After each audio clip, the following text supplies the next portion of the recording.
अस्सलाम वालेकुम नाज़रीन। जो आज आपको मैं बात बताने वाला हूँ वो बड़ी अहम है, लेकिन उससे पहले थोड़ा सा मैं जंग की सूरत हाल पे बात करूँगा और फिर पाकिस्तान में क्या चक्कर चल रहा है उस पर भी बातचीत होगी। जंग की सूरत हाल आपके इल्म में है कि अभी तक रुकने का नाम नहीं ले रही, और जो तकलीफ से बात ये है कि इस जंग में जो बड़े बड़े लीडर हैं, या अमेरिका है या यूरोप, अभी तक तो महफूज है, और शायद इसी वजह से संजीदगी के साथ जंग रुकवाने की कोशिश नहीं की जा रही। आपने एक चीज़ पे गौर किया होगा कि जो भी बातें अभी तक हो रही है वो यही हो रही है कि जंग बड़ी ख़तरनाक होती जा रही है, और अमेरिका के जो सदर हैं उन्होंने जो रूस के सदर हैं उन पर इल्ज़ाम लगाए हैं कि ये क्रिमिनल हैं, मुजरम हैं, इस तरह के इल्ज़ाम लगा रहे हैं। दूसरी तरफ रूस के जो सदर हैं उन्होंने भी कहा कि आज पूरी दुनिया में देखे कि किस मुल्क ने अमन ख़राब किया हुआ। बेशुमार ममालिक आप देख लें, यहाँ पे जाके अमेरिका ने हमला किया और वहाँ पता नहीं कितनी दुनिया मर गई, कितनी जो है वो मजदूर हो गए, किसी की टांग गई, किसी का बाजू गया। तो दोनों एक दूसरे के साथ ये मेरे ख्याल में तो लोगों को दिखाने के लिए एक शपील कर रहे हैं, शपील होता है गेम कर रहे हैं। लेकिन आप गौर करें कि अगर ये संजीदगी के साथ अमेरिकन प्रेसिडेंट जो इंग्लैंड के हैं वो अमेरिका के सदर, इंग्लैंड के प्रेसिडेंट, अगर वो संजीदगी के साथ बातचीत करे, इसे रोकना चाहे तो रोक सकती है। अब जो चीज़ें सामने आ रही बड़ी ख़तरनाक है, ये आपने मेरी बात पे गौर करना कि जो रूस के अज़ाइम थे वो जो ऐसे ही लोगों के सामने आए हैं, मीडिया पे भी आपने भी सुना हो शायद, कि ये सिर्फ यूक्रेन तक जंग नहीं, क्योंकि साथ जो छोटे ममालिक हैं जो पहले भी सोवियत यूनियन का हिस्सा थे उनके ऊपर भी कब्जा करना है। और अब हो सकता है, जो मैं आपको बताना चाहता हूँ कि ये छोटे ममालिक जिन पे ये कब्जा करना चाहता है, क्योंकि बेलारूस के जो सदर हैं उन्होंने, आपने देखा होगा मीडिया पे एक नक्शा दिखा रहे थे, और फिर वो लीक कैसे हो गया, ये सोचने वाली बात है। और वहाँ पे ये बताया जा रहा था कि कुछ और ममालिक की तरफ भी रूस का प्रोग्राम है। लेकिन जो मेरा ख्याल है कि ये गेम कुछ और चलेगी, गेम ये चलेगी कि फिनलैंड और स्वीडन जो है वो भी खतरे में है। अब आप पूछेंगे वो कैसे खतरे में। पहली चीज़ तो ये है कि कुछ दिन पहले ये खबर भी आपको हमने दी थी कि स्वीडन के करीब जो रूस के त्यारे वो देखे गए, और स्वीडन और ये जो फिनलैंड मैंने बताया ये नेटो के मेंबर नहीं है, रुकन नहीं है। दूसरी तरफ जो सोवियत यूनियन से जितने भी ममालिक हैं तकरीबन वो सारे नेटो के मेंबर हैं। अगर ये जैसे ही मैं बता रहा हूँ कि फिनलैंड और स्वीडन की तरफ से रूस हमला दोबारा करता है तो वहाँ पे नेटो फौज जो है वो नहीं जाएगी, जैसे यूक्रेन में नहीं गई। तो अगर इन ममालिक को भी वो जिस तरह यूक्रेन पे हमला किया है, तो यूक्रेन तो मेरा ख्याल है कि इतनी देर वो निकाल रहा है, कोई बाजी निकाल ली है, तो ये ममालिक जो है ये इस काबिल नहीं कि वो इतने देर भी निकाल सके। अब जहाँ तक ये असले की बात कर ले तो अमेरिका ऐसे ड्रोन दे रहा है जो जदीद है, और उसकी जो मैंने जैसे रिपोर्ट देखी तो बताया ये जा रहा है कि बहुत ख़तरनाक हैं, और वो रूस के जो टैंक हैं या जो भी फौजी हैं उनको निशाना बनाने के लिए बड़े ज़बरदस्त हैं। और अमेरिका ने ये फैसला किया है कि वो ड्रोन जो है वो यूक्रेन को देगा। असला ये देते रहेंगे, जिस तरह मैंने बताया लड़ता वो रहेगा। अच्छा नादिर, यहाँ एक गौर करने वाली बात है कि असला तो ये दे रही है, जिस तरह शुरू में तो इन्होंने उनको कहा था जनाब हम आपकी पूरी मदद करेंगे, फिर जो सामने आपके भी है मेरे भी ये सबकी है कि मदद नज़र नहीं आई कहीं पे भी, जिसकी वजह से यूक्रेन जो है बर्बाद हो रहा है वहाँ से जो खबरें आ रही हमारे पास भी, स्कूल कॉलेज हॉस्पिटल कोई चीज़ आती है तो वो उनको उड़ा देते हैं। आलमी अदालत ने भी रूस को कहा कि जंग रोको, और भी यूएनओ भी सब कह रहे हैं, मगर वो जंग नहीं रोक रहा। और जो आपको मैंने थोड़ी देर पहले बात बताई कि जब ये ड्रोन देगा उनको, यूक्रेन को, तो फिर ज़ारा रूस के सदर और भी गुस्से में आएंगे। और वो जो गुस्सा होगा, अब होता ये है कि कई दफ़ा आपने देखा होगा कि गुस्सा किसी पे होता है तो निकाल बंदा किसी पे देता है। यही ममालिक का भी हाल है। तो ये ना हो कि ये स्वीडन और फिनलैंड पे ये गुस्सा निकल आए उसका, तो फिर ये ममालिक क्या करेंगे। और अगर जिस तरह बताया जा रहा है कि जो ईस्ट यूरोप के कुछ ममालिक है, लुथेनिया वगैरह, वहाँ पे ये कब्जा करने की कोशिश करता है, रूस हमला करता है, तो वहाँ नेटो जो है वो 30 ममालिक हैं, वो सारे के सारे जो है वो मुकाबला करने के लिए तैयार हो जाएंगे, क्योंकि इस वक्त सबसे जो पावर है वो नेटो की है। लेकिन वो इतनी पावर होने के बावजूद ये एक मुल्क नहीं बचा सकते, क्योंकि जनाब उसमें ये बताया जा रहा है कि वो नेटो का रुकन नहीं है। तो आने वाले दिनों में जो हालात नज़र आ रहे हैं, अगर संजीदगी के साथ ये जंग ना रोकी गई तो आप देखेंगे कि फिर और भी खौफनाक ये जंग हो जाएगी और भी फैल जाएगी। और ये नहीं होगा कि फिर वेस्ट यूरोप जो है वो भी महफूज हो या दूसरे भी हों, क्योंकि जब ये रूस स्वीडन और फिनलैंड की तरफ भी आएगा, और फिर हो सकता है क्या क्या प्रोग्राम बनते जाते हैं। जब होता ये है कि जब एक कदम इंसान उठाता है तो वो कहता है अब दूसरा भी उठाया जाएगा, देखी जाएगी क्या होगा। यही आजकल हालात चल रहे। एक जो मीडिया है उसको भी थोड़ा तहम्मुल के साथ लोगों को बताना चाहिए। मुकम्मल तौर पे एक ही तरफ से बमबारी नहीं, मीडिया ने भी शुरू जैसे की हुई है, दूसरी भी पार्टी जो होती है उसका भी सुनना चाहिए, उसकी भी बातचीत सुननी चाहिए कि वो क्या चाहते हैं, किस तरफ जा रहे हैं, क्यों हालात ये हुए। तो ये भी एक बहुत बड़ा इस वक्त इशू बना हुआ है। मगर मैं फिर यही कहूँगा, अमेरिकन सदर हैं या वज़ीर आज़म इंग्लैंड के हैं या जो भी लीडर है, उन्हें तहम्मुल के साथ बातचीत का रास्ता अख्तियार करना चाहिए, और बातचीत के ज़रिए उसके मुतालबात भी सुनने चाहिए, उसकी प्रॉब्लम भी सुननी चाहिए कि क्या है। जिस तरह मैं हर प्रोग्राम में याद दहानी कराता हूँ, और फिर कोई बीच का रास्ता निकालना चाहिए।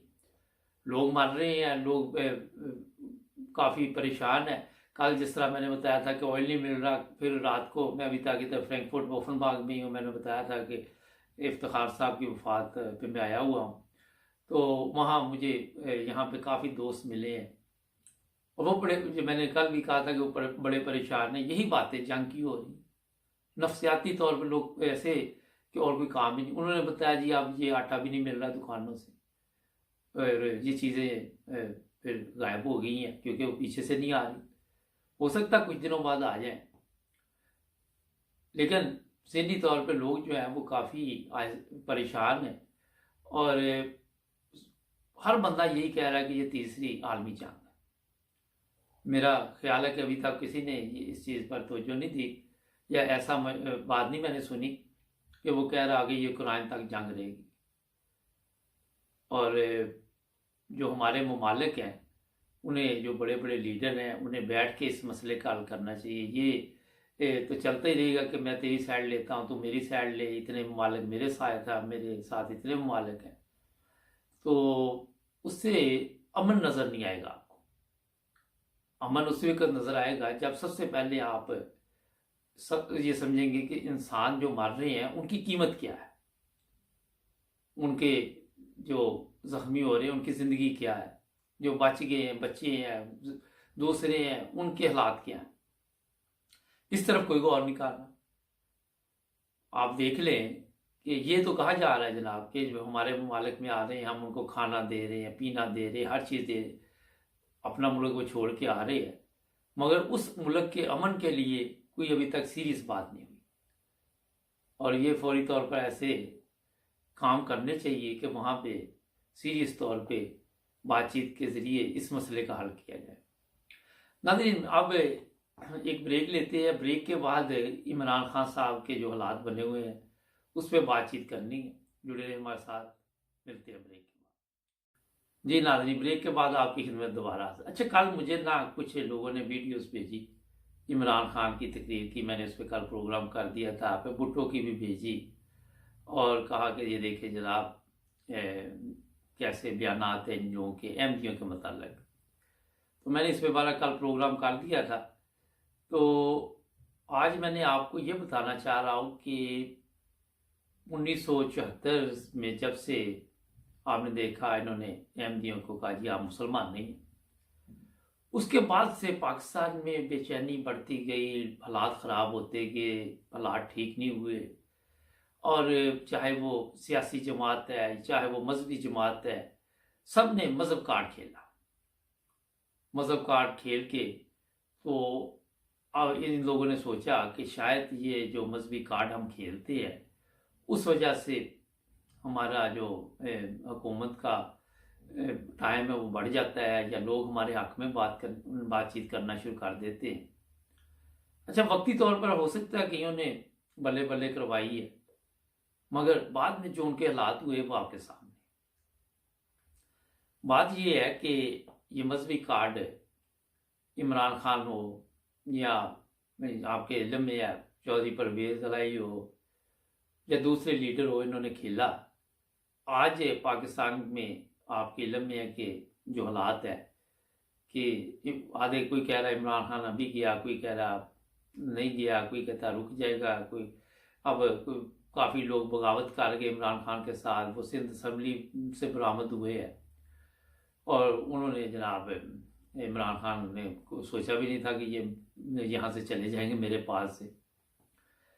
मगर मैंने कई दफ़ा प्रोग्राम किए, कई दफ़ा तवज्जो दिलाई कि जब तक आप बुनियाद ठीक नहीं करेंगे, जब तक आप जो पाकिस्तान ने जिस मकसद के लिए लिया गया था उस मकसद के मुताबिक नहीं चलाएंगे, तो कभी इमरान खान के ख़िलाफ़ लोग निकल आएंगे, कभी नवाज शरीफ के ख़िलाफ़ निकल आएंगे। ये चीज़ें जो है ये फिर आपके इल्म में है कि मियाद पूरी क्या करनी, उल्टा परेशान अवाम भी परेशान, गवर्नमेंट में जो लोग हैं वो भी इसी चक्कर में एक दूसरे के साथ जोड़ तोड़ करने में लगे होते हैं। कोई कह रहा है जी अगर इमरान खान चला भी गया तो अपोजिशन में बैठ के ये ज़्यादा अच्छा काम कर सके। जो बंदा हुकूमत में अच्छा काम अभी तक करने की कोशिश करता है तो उसे करने ना दिया गया तो अपोजिशन में आके मेरी समझ से बार बार है पावर में नहीं हुआ कुछ भी, तो देख लेंगे जी अपोजिशन में आके क्या करता है।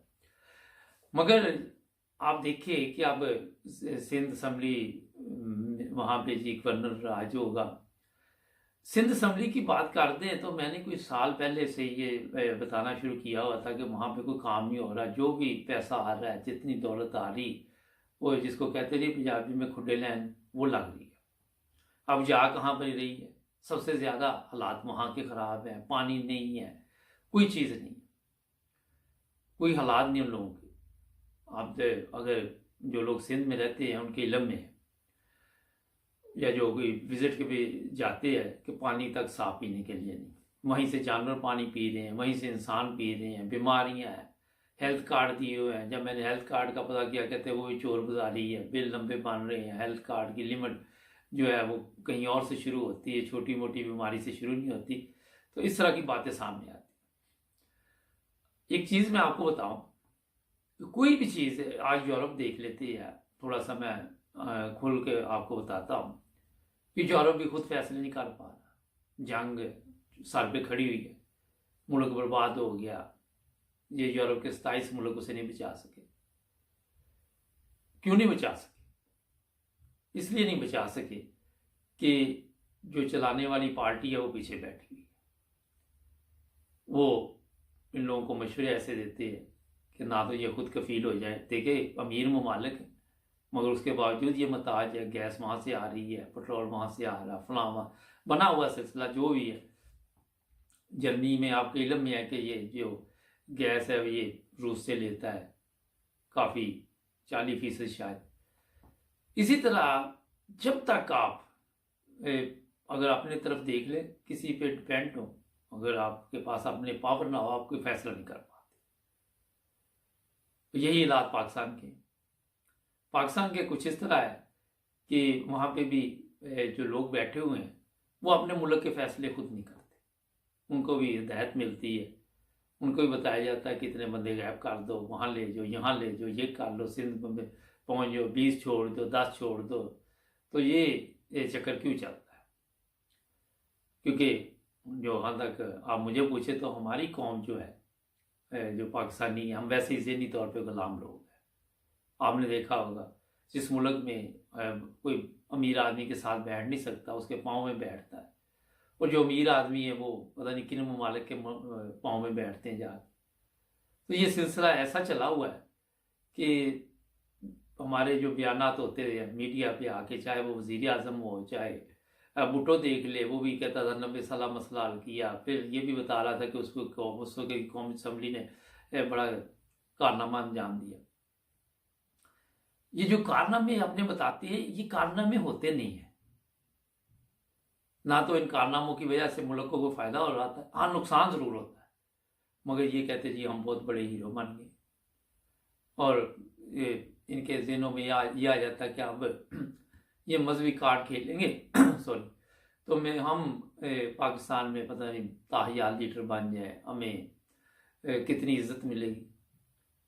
लेकिन मैं ये आपको बताना चाहता हूँ कि इज्जत और जिल्लत अल्लाह ताला के हाथ में। आज जो हालात पाकिस्तान में पैदा किए गए हैं या हुए हैं, वो वजह यही है कि उसकी बुनियादी तौर पे जो चीज़ें हैं वो ठीक नहीं चल रही। अब आने वाले दिनों में इस तरह के भी शोर पड़ा हुआ कि शायद ये आपस में लड़ पड़े, वो गवर्नर राज करेंगे सिंध में, फिर इधर अक्सरियत ख़त्म हो जाएगी, फिर सदर को भी जाना पड़ेगा। कई लोग कह रहे सिविल मार्शल लॉ लगेगी, जो मर्जी हो, लेकिन आप देखें कि यहाँ पे जो एंड में आपको बताना चाहता हूँ ये है कि तब्दीली आपको नज़र नहीं आती। किसी ने रियासत मदीना का नारा लगाया, किसी ने कोई नारा लगाया, तो ये बातें आपने गौर की कि सिर्फ बातों तक ये कई सड़कें ऐसी जिसकी बहरहाल जो भी नया वज़ीर आज़म आता उसका इफ्तिताह कर रहा था, वो तख्ती लगा था, उसके बाद काम नहीं होता। ये तख्तियों के चक्कर में पड़े हुए। और सबसे जो ज़रूरी चीज़ है वो नीयत होती है। जब आप देखिए अपने मफादात के लिए आप चोर चक्कर जो भी मिल जाए उसके साथ बैठना शुरू कर देंगे, तो ज़ाहिर है आपको कल को वो छोड़ भी जाएगा। अगर ये पार्टी के बंदे जहाँ से आए हुए थे तो इन्होंने ज़ाहिर है अगर उनको छोड़ के आ गए तो आपको छोड़ के नहीं जा सकते, इसमें कौन सी बड़ी बात। तो सबसे पहले हमें अपने मुल्क में जो चीज़ मैं आपको बताना चाहता हूँ, अमानतदारी और सच्चाई जो है उसको अपनाना पड़ेगा, फिर जाके ये हालात कुछ ठीक हो गए। वरना ये गेम चलती रहेगी, कभी इधर कभी उधर, यही सिलसिला चलता रहेगा। एक और चीज़ मैं बताऊं कि जो भी लीडर आए उनसे बड़े अच्छे तरीके के साथ, जो भी ममालिक है, यूरोप के है, अमेरिका है, रूस है, कोई भी है, हिकमत अमली के साथ उनके साथ तल्लुकात बनाने चाहिए। ये नहीं हो कि अगर तल्लुकात बने नहीं है तो उनको ख़राब करने के लिए आप मीडिया पे आके ऐसे बयान देने शुरू कर दें कि जो बने हुए वो भी बेड़ा गर्क हो जाए। अब इमरान खान के लिए सबसे बड़ा मसला बना हुआ है। तो मैं हमारा यही कहूँगा कि ऐसे तमाम कवानीन सबसे पहले ख़त्म करें, वही चीज़ लेके आए जो कायदे आज़म की सोच थी, उसके बाद नीचे से ठीक करना इसे शुरू करें। अब ये एनआरओ नहीं दूंगा, अभी अब जब तुम्हारे से हुकूमत ही चले जाएगी तो एनआरओ तुम नहीं दोगे तो जरा आएगा वो दे देगा। क्या हुआ 3.5 साल, कौन से यहाँ पे फांसी लग गई किसी को, किसको किस सजाए मौत सुना दी गई, यही चलता रहा। ये कहाँ से आए, वो कहाँ से आए, इतने पैसे कहाँ से, उसके अकाउंट में कहाँ से, बस यही गेम चलती थी, कुछ भी नहीं हुआ। तो जब बंदे को भी पता हो ना कुछ नहीं होना, तो फिर वो कहता चलो कोई बात नहीं, टाइम निकालते, कभी वकील बीमार, कभी जज बीमार, कभी कुछ बीमार, वो टाइम निकल जाता है और फिर आपके इल्म में। तो ये चीज़ें बताने का मकसद ये है कि इमरान खान रहे या ना रहे, मगर हमारा मुल्क वहीं का वहीं है, कोई तरक्की नहीं हुई, गुर्बत अफलास वहीं की वहीं है। ना जुड़े रहे हमारे साथ, कल फिर मिलेंगे नए प्रोग्राम में। अपना ख्याल रखें।